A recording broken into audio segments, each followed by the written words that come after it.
datang dari Gunung Salak. Para raja di masa masih menganut Hindu, Prabu Surawisesa tadi saya melihat ada.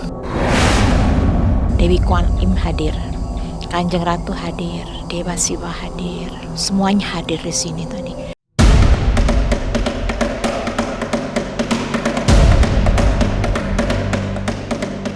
Mendaki sedikit menuju kaki Gunung Salak, Bogor. Ada suasana sakral di Pura Pasar Agung. Hawa metafisika langsung terasa begitu meresapi suasana pura yang memang sunyi. Sebuah upacara khusus dilakukan untuk puja dewata yang diakhiri dengan siram jamas alias mandi di 7 pancuran suci. Dipandu Ki Radu dan Bunda Retno, tim Ganjil Misteri mengikuti ritual panjang pembersihan diri. Jangan dulu berlalu, masih akan banyak keganjilan terjadi di sini. Dan jangan lupa subscribe, like, share, dan komen agar tak ada yang terasa ganjil di sekitar Anda.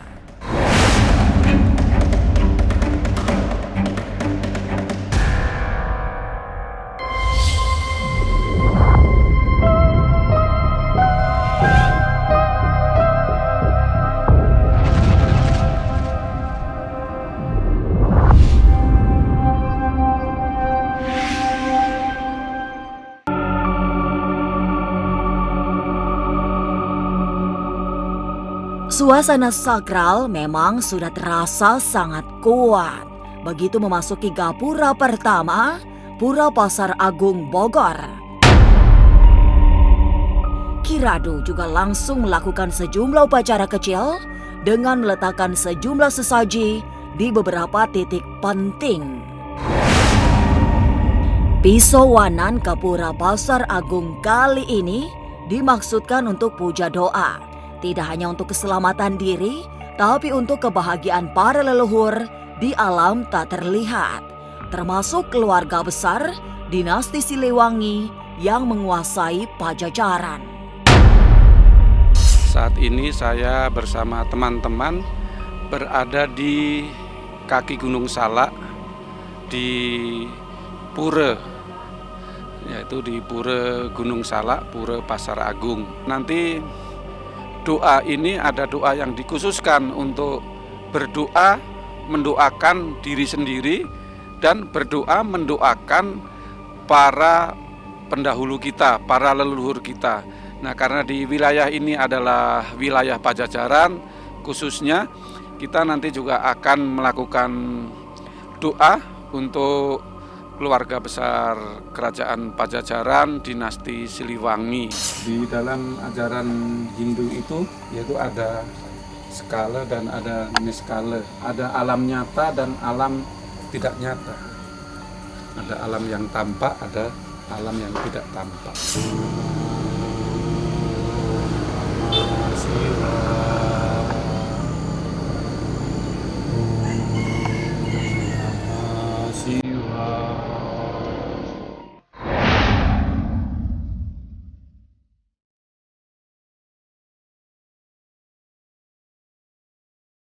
Setelah melewati sejumlah titik sakral, sekaligus meletakkan beberapa sesaji, Ki Radu sampai di 7 pancuran suci. Inilah 7 mata air yang memiliki nama serta khasiat berbeda-beda, mulai dari Banyu Kejayaan hingga Tirta Kamandandu.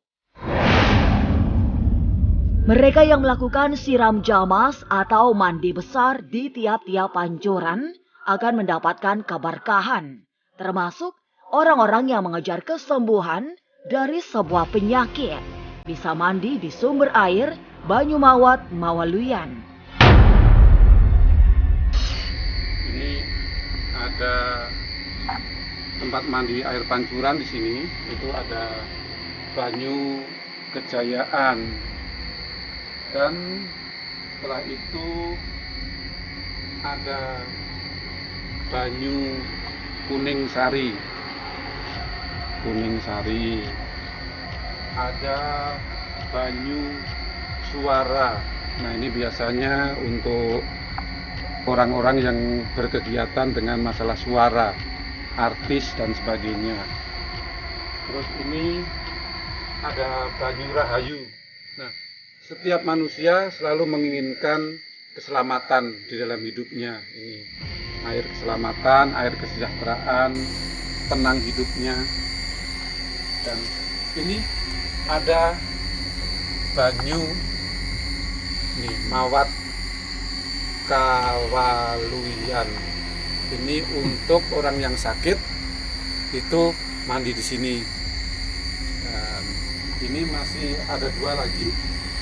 Satu lagi ini Banyu Tirta Kamandanu. Ini air atau Banyu Tirta Kamandanu ini air yang memberikan inspirasi. Jadi air suci, barang siapa nanti ubun-ubunnya dibasahin, tentunya kalau ubun-ubunnya seluruh tubuhnya akan kena air. Ini akan memiliki daya cipta yang luar biasa. Dan ini harapan semua orang, yaitu kehidupan hidup secara jasmani, hidup rezekinya, hidup kesehatannya, hidup suasana rumah tangganya, pokoknya hidup semuanya serba hidup.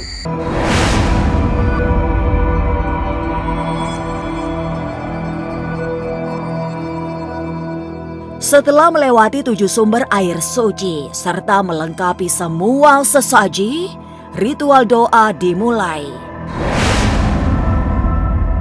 Kiradu menandai upacara pembersihan diri dengan melepas kembang api yang menyuarakan 5 kali ledakan kecil.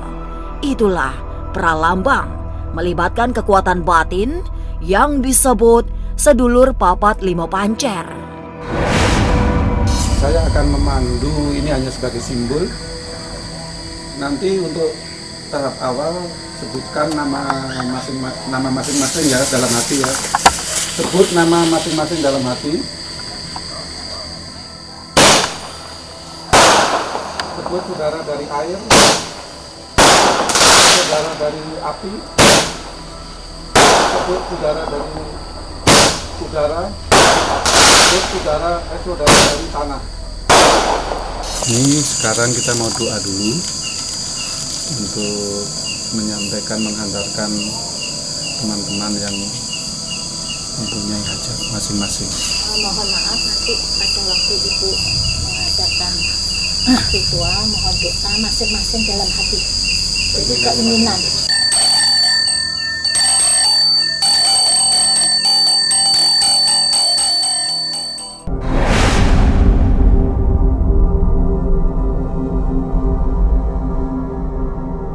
Ritual puja doa serta pembersihan diri dilakukan dengan sangat khusyuk. Kesakralan memuncak dalam keheningan. Lantas, apa makna siram jamas atau mandi suci yang dilakukan di 7 sumber mata air? Jangan kemana-mana, tetap subscribe, like, share, dan komen agar tak ada yang terasa ganjil di sekitar Anda.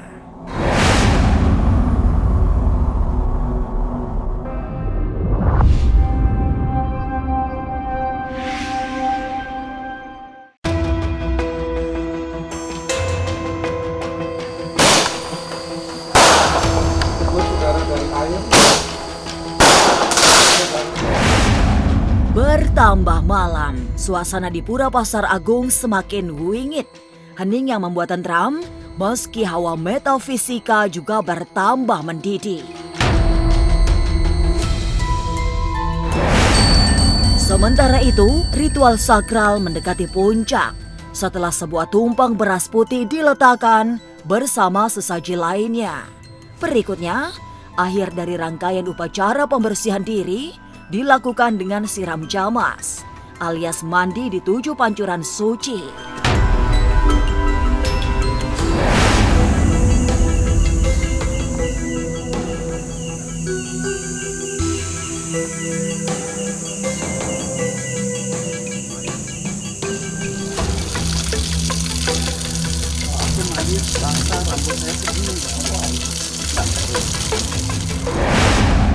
Kalau 7 pancuran itu dulu pada saat suami ibu masih ada, beliau dapat petunjuk, disuruh membuat pancuran 7.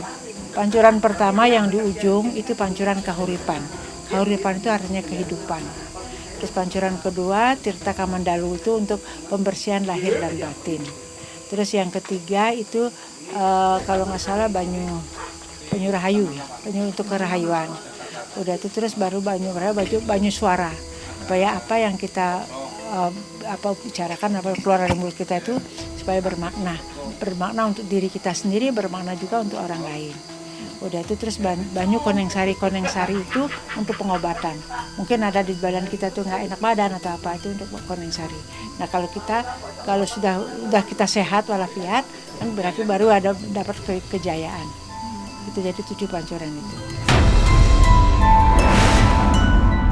Ritual di belakang itu kita bisa dikatakan ritual membuang semua sengkolo kalau orang Jawa, pembersihan. Ya pembersihan.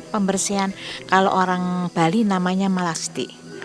Yang kedua bisa dikatakan ritual untuk membersih diri, apapun yang kita mau supaya terlaksana, apa yang kita cita-citakan supaya terlaksana dan tercapai.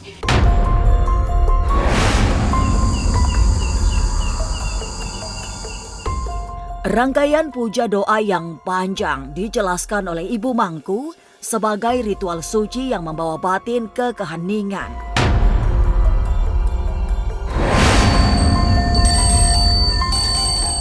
Lonceng bajrin yang berdentang dengan bunyi ning bisa dimaknai sebagai usaha untuk menuju suasana wening. Itu kalau di dalam agama Hindu bukan namanya lonceng, bajri namanya itu.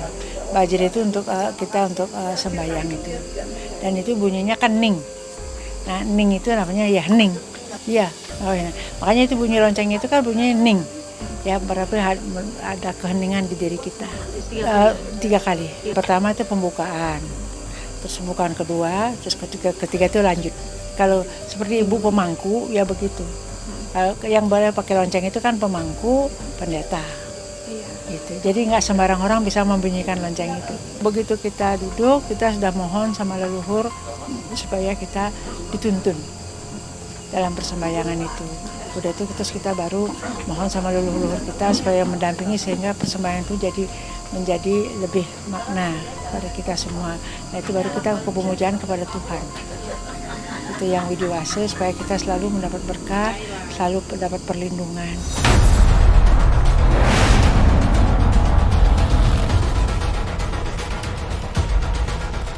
Urut-urutan ritual juga dijelaskan Ki Radu dan Bunda Retno yang menjadi pemandu upacara pembersihan diri malam itu.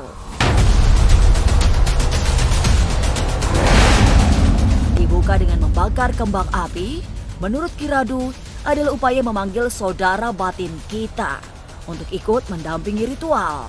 Sementara, ritual juga dijalani dengan sesaji yang lengkap.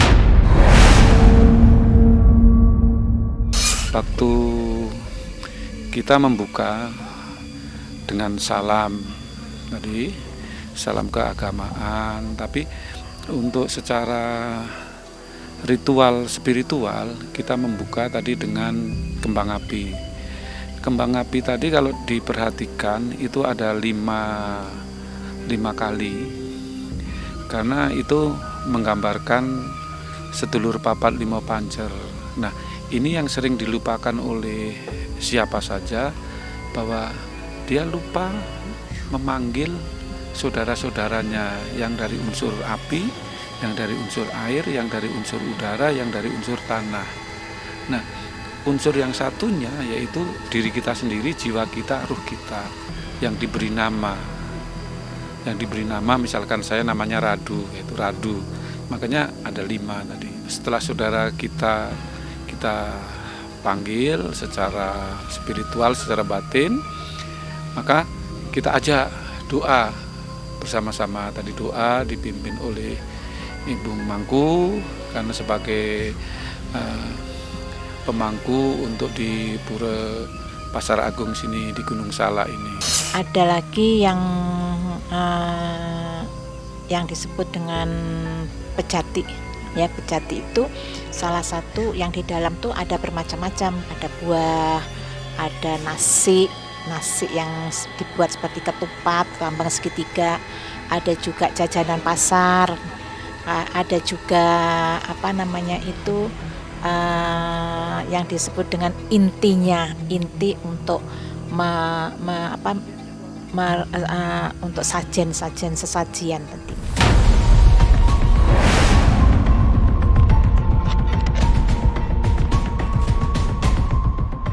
Lalu, sosok-sosok mistik apa saja yang muncul saat ritual dilakukan?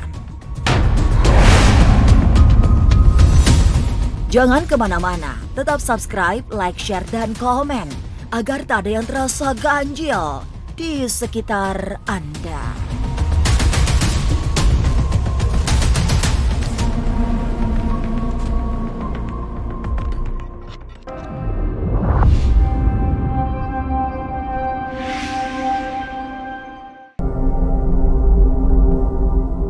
Sepanjang upacara sakral pembersihan berjalan, banyak anasir mistik yang ikut terlibat. Ki Radu menyebut muatan gaib sangat padat karena kehadiran banyak sosok penting dari alam yang tak terlihat. Para leluhur termasuk dinasti Siliwangi juga hadir memberi restu kepada anak cucu. Kalau muatan yang tidak tampak itu sangat padat ya, sangat padat itu artinya penduduk yang tidak tampak itu memang luar biasa, sangat mendukungnya dalam arti para gaib ikut mendoakan supaya keinginannya manusia ini yang pada berdoa cepat tercapai, cepat terlaksana keinginannya. Penghuni yang mendominasi di sini yang khususnya tadi yang turun itu yang dari Gunung Salak. Penghuni yang menghiang di sini adalah yang para raja di masa masih menganut Hindu. Tadi saya merasakan ada generasi terakhir, raja generasi terakhir yang hadir, yang waktu itu menandatangani perjanjian prasasti antara kerajaan Pajajaran dengan Portugis, yaitu Prabu Surawisesa. Tadi saya melihat ada. Terus tadi saya juga melihat generasi penerusnya pada hadir juga.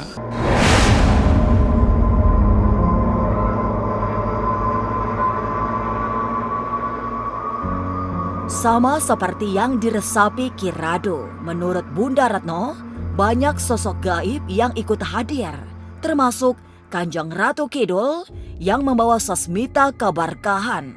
Kehadiran tokoh-tokoh dari dunia batin itu sekaligus mengonfirmasi bahwa ritual yang dijalani malam itu mendapat payung kebaikan. Kalau Bunda mendapatkan aura kesegaran dan mudah lepas semua yang ada energi negatif itu keluar semuanya, yang ada energi positif tentu saja adalah menambah kecantikan dan awet muda. Kalau Bunda tadi merasakan Dewi Kuan Im hadir, Kanjeng Ratu hadir, kemudian Dewa Siwa hadir, semuanya hadir di sini tadi. Kenapa Bunda merasakan? Karena ya memang ada energi yang mendorong kekuatan, kemudian ringan semuanya, hadir semuanya. Prabu Siliwangi juga hadir.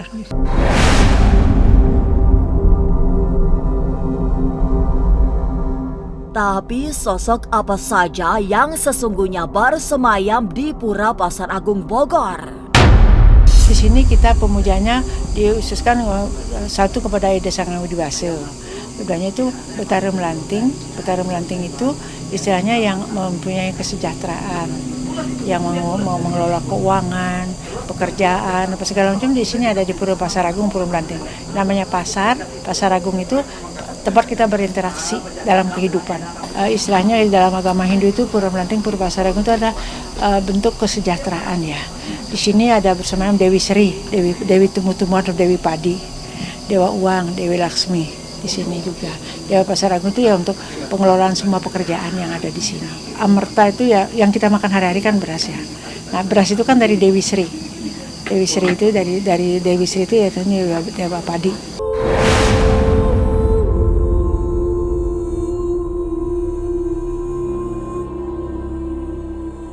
Upacara pembersihan diri di kaki Gunung Salak mengalir dengan sangat lancar. Suasana sakral terasa sejak awal hingga pamungkasing upacara yang ditandai dengan siram jamas. Inilah upaya pembersihan segala sengkolo atau debu-debu yang membawa energi negatif pada diri kita. Inilah ganjil yang akan menguak berbagai misteri di alam nyata dan tak kasat mata. Sampai jumpa pada episode selanjutnya dengan kisah-kisah ganjil setiap hari Senin, Kamis, dan Jumat pukul 5 sore. Tapi sebelumnya, jangan lupa subscribe, like, share, dan komen agar tak ada yang terasa ganjil di sekitar Anda.